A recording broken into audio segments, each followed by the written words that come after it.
murakoze. em, kwivuga biragora cyane, twebwe ntitujya tubishobora rwose, ariko reka tugerageze. Kwivuga twatangiye mu bihumbi 2023 mu kwezi kwa 12 23 na 23 sorry, mu kwezi kwa 12 intego yacu yari kwishimisha, niko nabyita. Twatangiye ari ibintu by'imikino, dushaka twabwiwe ko habamo amafaranga kuri YouTube, dutangira ibintu nyine ari nk'imikino, nta ntego dufite. Niko twatangiye vraiment ntabeshye. Noneho turakomeza turagenda, tubona biri kuza, abantu barimo baradukunda, barimo baratwishimira, tugenda twagura intekerezo. Niko abakunzi bacu bagendaga baduha umurongo, bakatubwira okay, ubwo mugeze aha ni heza, mwashobora gukora iki, natwe tukagira intekerezo zacu zigenda zaguka.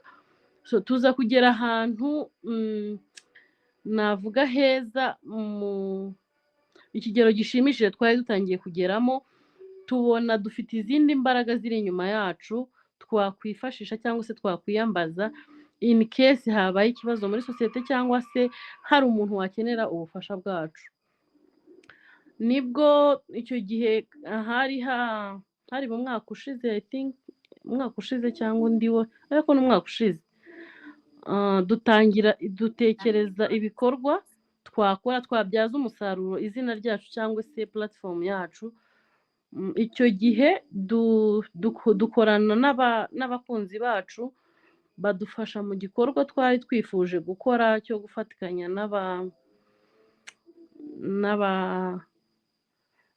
mbese cyo gufatikanya n'abagore b'abatabazi. Icyo gihe dusangira mu bijyanye n'ibiribwa sorry. Noneho icyo gihe tubona ubufasha buri hejuru cyane, tugura imifuka ya kawunga irenga 100,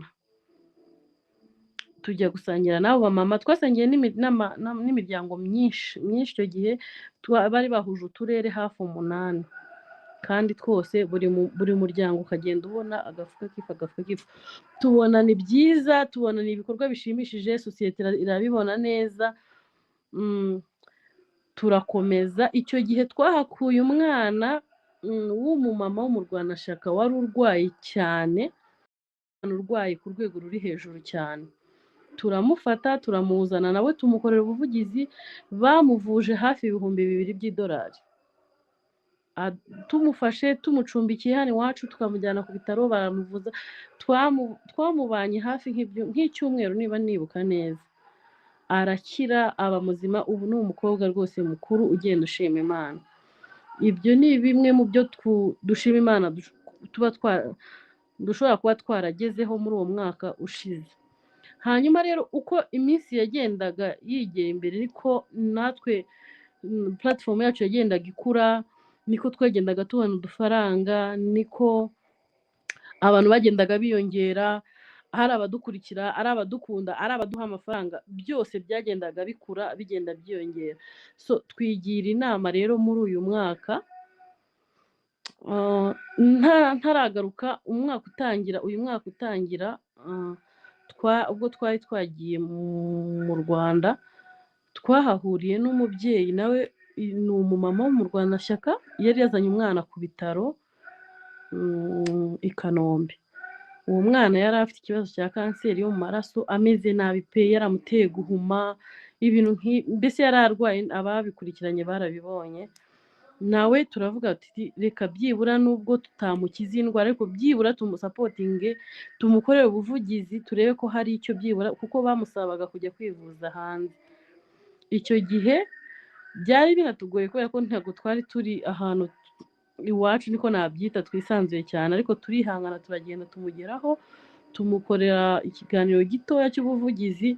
Imana iradufasha, tuhakura miliyoni hafi 2 z'amanyarwanda, turazimuha, nubwo zitari zihagije kabisa ku bufasha yari akeneye bwo kujya kwivuza hanze, ariko byibura babashije nyine kugira imiti imwe n'imwe bagura, birabafasha. Ubu nawe ni umubyeyi, baracyari kumwe n'umwana, ariko nyuma yaje kubona n'abandi bakomeza kumusapotinga kubera ko yari yanyujijwe kuri YouTube channel yacu abantu benshi bamubonye. Icyo nacyo ni igikorwa cyadushimishije mu mwaka ushize. Hanyuma muri uwo mwaka tuza kwigira inama twebwe nka Debuty, ari nacyo gikorwa nyamukuru kugeza uyu munsi twirata nta wundi muntu ntekereza wari wagikora. Tuza gufata mu mafaranga amwe yacu atanyuze mu mafana, kuko twari tumaze igihe twiyambaza abakunzi, tukakora imbuga z'amagroup WhatsApp, mudufashe nyamuneka dukore dutabara aba bantu, dusangire n'aba bantu, abantu bakagenda badufasha. So tuza gukora mu mafaranga yacu bwite twagiye dukora, kuko Imana yagiye iduha umugisha ikaduhamo udufaranga dukeya, tukagenda dukuramo make tukazigama. Hanyuma ayo mafaranga twagiye tuzigama, tuza kwigira inama twenyine ubwacu, turicara turavuga ngo nta mpamvu yo kuzagura abafana. Buri mwaka uko uzajya uza mu kwezi kwa kabiri tujye tuba twazigamye amafaranga yo kuzakora igikorwa cyacu cyihariye. Ayandi mezi tuzajya twiyambaza abakunzi bacu cyangwa se abadukurikira badukubitiremo tugire icyo dukora, ariko mu kwezi kwa kabiri kwa buri mwaka twebwe tujye twikora mu mufuka, twebwe nka Debuty, ngewe na Queen, mu mushahara wacu dukora igikorwa cyacu kititirirwa abafana. Icyo gikorwa rero twagitangiye muri uyu mwaka. Twari twasevinze amafaranga 1,102 by'amashiringi, hafi 1,000 cy'idolari. Turayafata, tusangira n'abagore barwanashyaka, turahaha kabisa, tubagurira ibyo kurya, barabibonye byaciye hano kuri YouTube channel zacu. Nicyo gikorwa nyamukuru kugeza umunsi dushima Imana ko yabidushoboje, kandi ari igikorwa kizahoraho, kandi twizera ko kizakura. Uko gitangiye siko kizajya gihora kigenda. Niba uyu mwaka twarakoresheje 1,000 cy'idolari, umwaka utaha Imana idufashije twarenzaho bikaba 5, bikaba swati 2, tukomeza kwizerera muri uwo murongo.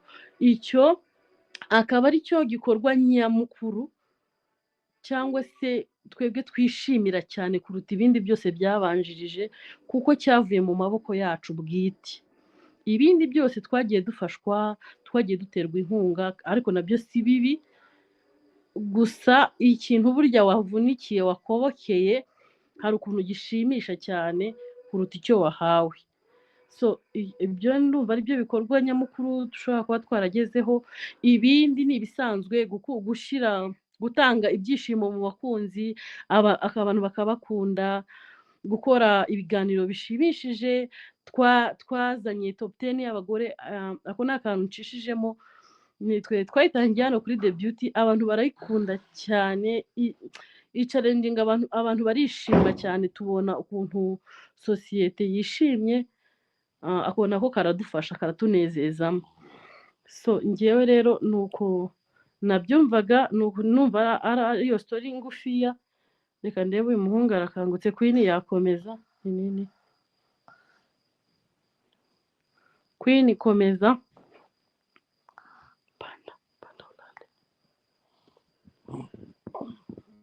Queen sinzi nimba hari.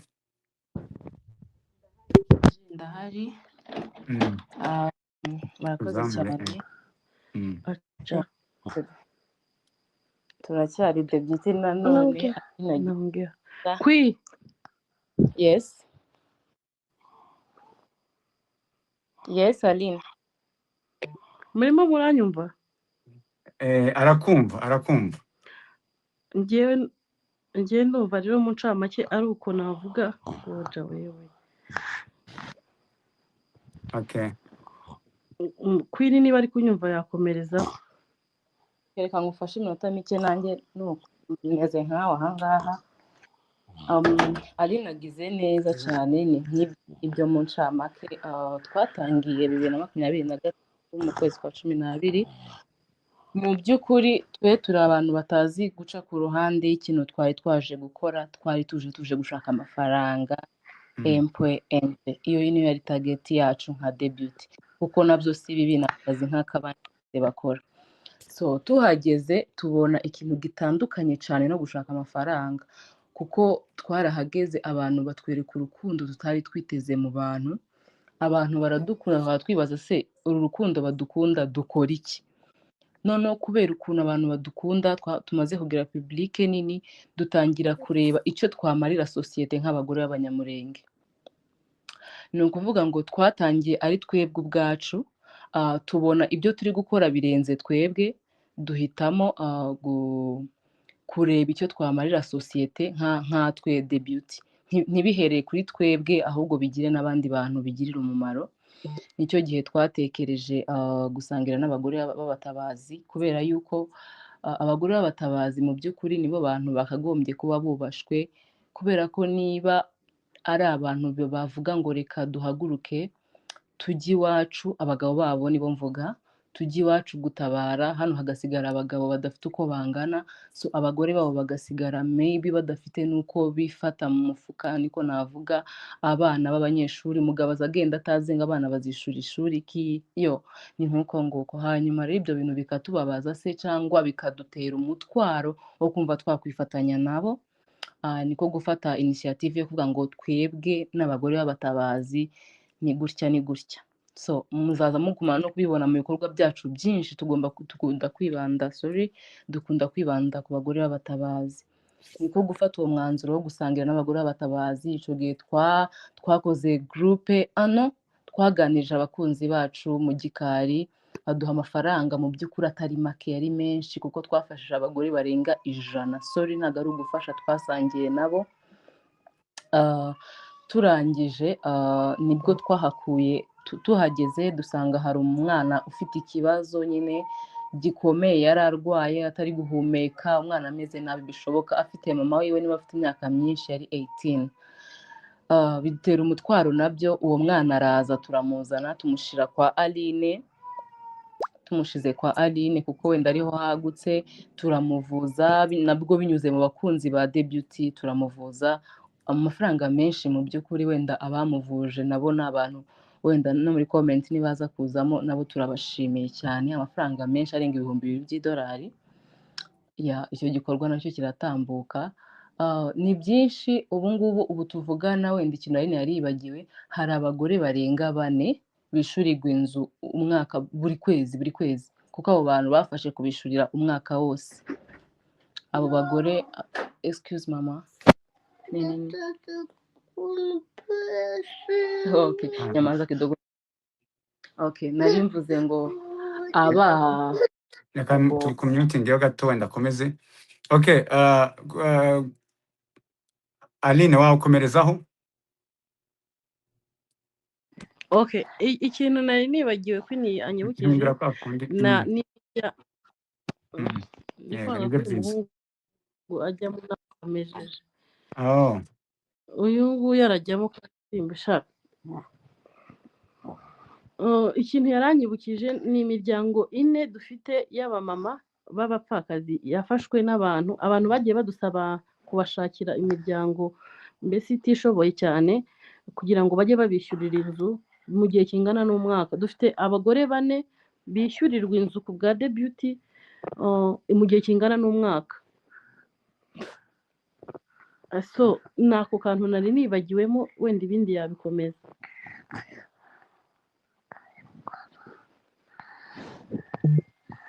Ashobora kuba atarabohoka, wakomeza. Njyewe nari nabirangije ibyanjye. Yego. Okay, ni ibyo ngibyo nari mvuze ngo hari abamama 4 bishyurirwa amazu n'abakunzi ba The Beauty, kandi buri kwezi. Apana wenda ngo ni ikintu kibaye just for once, ahubwo ni ibintu bihoraho. Ibyo ngibyo akaba ari ibintu twishimira, nubwo atari twe tubikora, ahubwo ni abakunzi bacu babikora. So habaye ejo bundi tujya mu Rwanda, tuhasanga umwana n'ubundi w'umugore wo mu Rwanashaka urwaye kanseri yo mu maraso. Mu by'ukuri cyari ikibazo kirenze The Beauty, cyari ikibazo kirenze brand yacu, ariko n'ubundi turavuga, n'ubundi turasaba. Ndabona ko ari ugusaba, kubera ko nyine ntabwo aba yatuvuyemo, aba ari ay'abafana. Turababwira and then nubwo wenda batamujyanye kwa muganga, nubwo wenda batakoze ibyari bigomba gukorwa kuko icyo kibazo cyari kinini cyane, bamuha amafaranga hafi miliyoni 2 zo kuba yifashisha no kuba yagura imbuto no kuba yajya ku bitaro nyine by'ibanze bakamureba. Hanyuma rero ngiye icyo nashaka kuvuga ni igikorwa twakoze ejo bundi cyo gusangira n'abagore b'abatabazi n'ubundi, ariko bivuye mu mushahara wa deputy. Dutangira Nyamwiza yavuze ngo araturusha ibintu byose, ngo ndetse ngo no muri dashboard. Maybe that's true, ntabwo twabibura nuko ntawuzi uhareba, ariko aho muri dashboard niho nje gukora. Erega ibi bikorwa dukora OG byinshi ni nko gusaba kubera yuko ni nk'uko havuga ngo ntidusaba abakunzi bacu hano kuri comment cyangwa hano kuri live, ni ugusaba twati nyaboneka mudufashe. Ese ni gute twahora tuvuga ngo badufashe nk'aho twe dukorera amabuye? Ni ukuvuga ngo twese turakora kandi twinjiza amafaranga. Rero igikorwa nge navuga cyonyine twakoze ni iki ngiki, kubera ko ibyo bikorwa bindi nta gaciro byagize icyo bifasha abo bantu, ariko ntabwo byavuye muri twe. Ni ukuvuga ngo icyo gikorwa ntukacitirire ko ni icy'abakunzi ba deputy, not you. Ni ukuvuga ngo ibyo bikorwa byose twavuze hejuru nta na kimwe twakoze, ahubwo ibyo bikorwa byakozwe n'abakunzi bacu. Rero igikorwa twakoze nka brand ya deputy ni iki ngiki cyabaye n'ubundi cyo gusangira n'abagore b'abatabazi. Amafaranga wenda nubwo atari menshi cyane, ariko ni menshi kuri twebwe nk'abantu bari muri Kenya b'impunzi, 100 birenga, tukabikoresha dusangira n'abo bagore. Nicyo gikorwa twebwe kuri uyu munsi tuvuga ngo twakoze. Biriya bindi ni ugusaba, biriya bindi ni ukwifashisha, nubwo bigira icyo bitanze, ariko se twebwe turi brand yo gusaba, turi brand isabiri, ntabwo twinjiza. Nibyo twatekereje, turavuga ngo tugomba gukora ibikorwa bivuye muri twebwe mu mafaranga yacu. Tunabishishikariza ndetse n'abandi banyamakuru wenda batari ahangaha kuri iyi pano, ni byiza ko twoza dusabira abantu ubuvugizi, ariko mu bikorwa dushoboye natwe tugakora, kuko twese turahembwa. Ni nk'uko nari nshatse kuvuga. Abantu bafite ibibazo babaza tukabasubiza nta kibazo. Thank you. Murakoze. Hari challenges Aline, urasubiza cyangwa ufashe? Aline ntari tayari ati Queen ku cokezo umutomanza yego wasubiza icyo kibazo. Ni ukuvuga ngo challenges zo ni nyinshi, keretse umbwiye ngo vuga zingahe muri zo, ariko wenda reka mvuge imwe iri main. Urabona nkatwe turi abagore, dufite imiryango, dufite abana, dufite ba data bukwe, dufite ba mabukwe, nyine dufite abantu badukuriye cyangwa se abantu tugendera munsi yabo. So sometimes ibyo tuvuga ibo ntibigeze babyumvaho mu kinyejana cyabo, sinzi niba muri kubihabwa. Ni ukuvuga ngo muri culture yacu cyangwa se mu myaka yabo babyeyi bacu tuvuze, ntago habagaho kuza ngo uhangare ngo wicare kuri kamera ngo uvuge ngo ntabwo dukeneye ko abagabo bakandamiza abagore, uyu mugabo yakubise umugore bikavugwa kuri mutandaho, yakoze kino kintu, kandi ari n'ukuri, ariko bikitwa amahano kubera ko ari umugore yicaye akakivuga, kuko umugore nta nubwo yari yemerewe kuvuga. By the way, ntabwo umugore yari wo guteka no kuja kuzana inkwi no kureba abana. Babona umugore ahangaye umugabo karavuga ikosa umugabo yakoze with confidence, maybe bakabyita ko ari ugushira isoni cyangwa ari ibindi bintu, ariko challenges nyamukuru ihari nuko wenda abantu babyita ko ari ugushira isoni, ko ari ubushinzi, kandi wenda ari byo twakagombye gukora nk'abagore kugira ngo natwe tube free. Murakoze. Faustin, hari ibibazo wenda 2 cyangwa 3 twabaza twihuta kugira ngo tuze gucunguza uburyo umwe tabeho no gukina games. Ku ruhande rwa deputy dusigaje iminota 7. Uyu se wazamuye musubize cyangwa si musubize? Ohe.